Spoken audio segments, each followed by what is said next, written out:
Hello. I'm going to be introducing myself by performing one of my spoken word poems. And spoken word is essentially performance poetry. Please feel free to respond by snapping, clapping, or whatever works for you. 10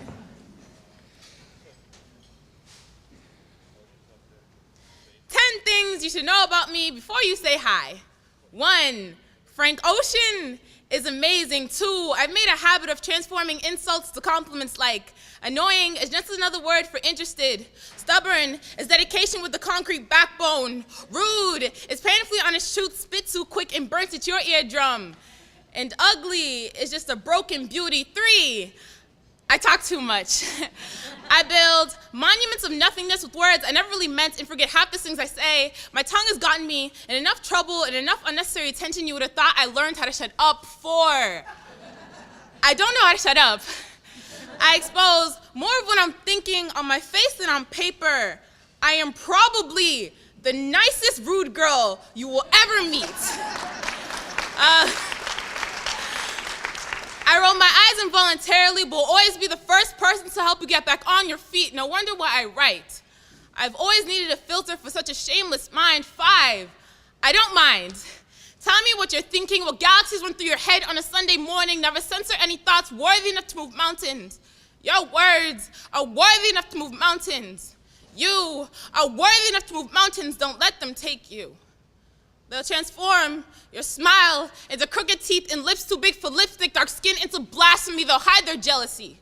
Disguise desperate imitation for robbery. Bully you into thinking the gold underneath your skin is nothing but pyrite 6. I am only 15.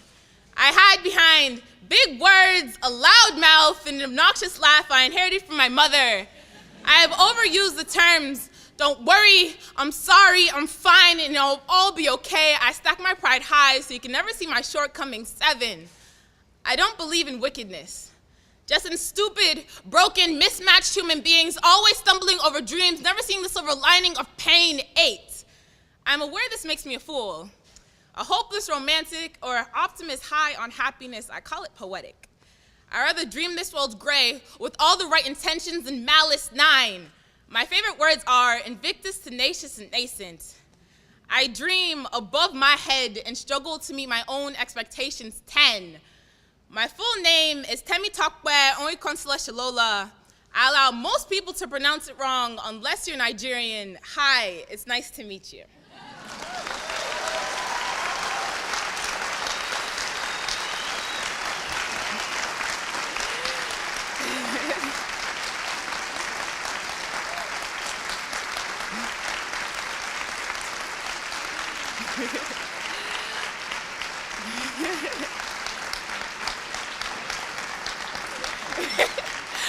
Oh, wow.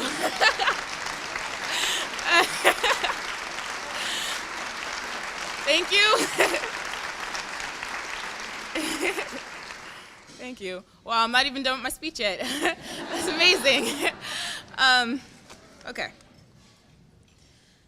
It is not always easy to put what you love into words.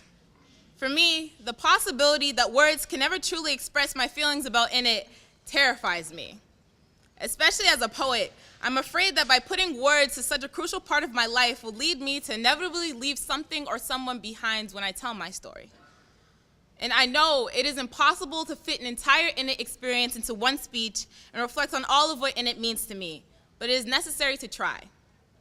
Innate is a year-long program for teens focused on social justice.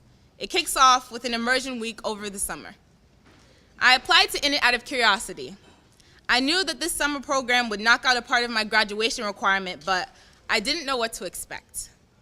On my first day alone, I was exposed to an intense level of emotional vulnerability and community from both the delegates and mentors. I was almost overwhelmed with how much emotional support and understanding we had for one another. Even though we were complete strangers, there was a bond between us all. I was unfamiliar to the sense of unity. I remember on the last night of immersion week, being in a circle with my peers and mentors. We were asked to close our eyes and hold hands. During this activity, we were asked to give each other words of comfort we had once received. By the time the second person reached me, I was already in tears. I distinctly remember being told, You are enough. I felt so small, yet so human. I felt a weight being lifted off my shoulders as if those were the words I had been searching for my entire life. Like I didn't have to hide who I was anymore.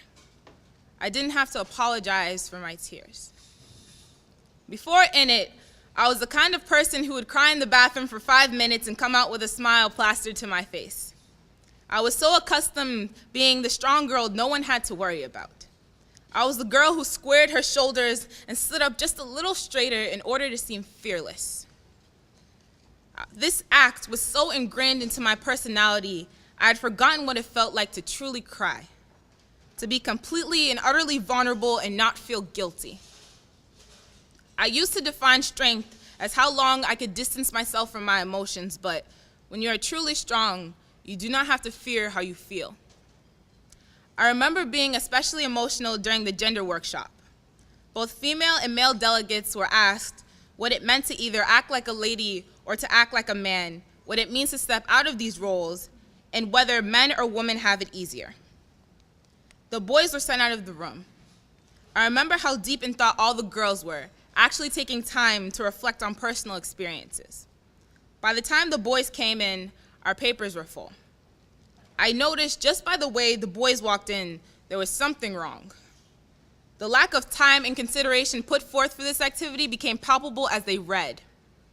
It was almost as if their privilege oozed from their lips as they claimed that a benefit of being a woman was that we were given the permission to use the word bitch without being reprimanded for it.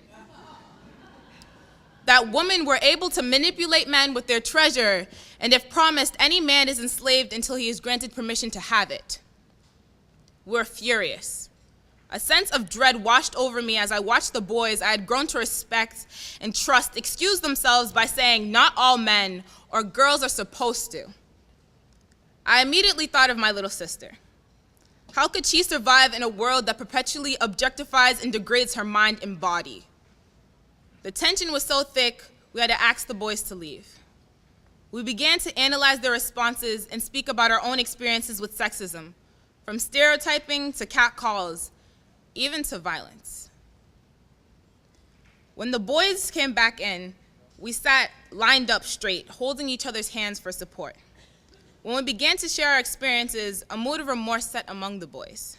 Many even began to cry. Slowly, they began to understand. It amazed me the progress that we made in only 2 hours. Over the next year, groups of us will work together to address the issues we are learning about in It. This is why In It is important, because we learn from each other and work together. Thank you for your support of In It.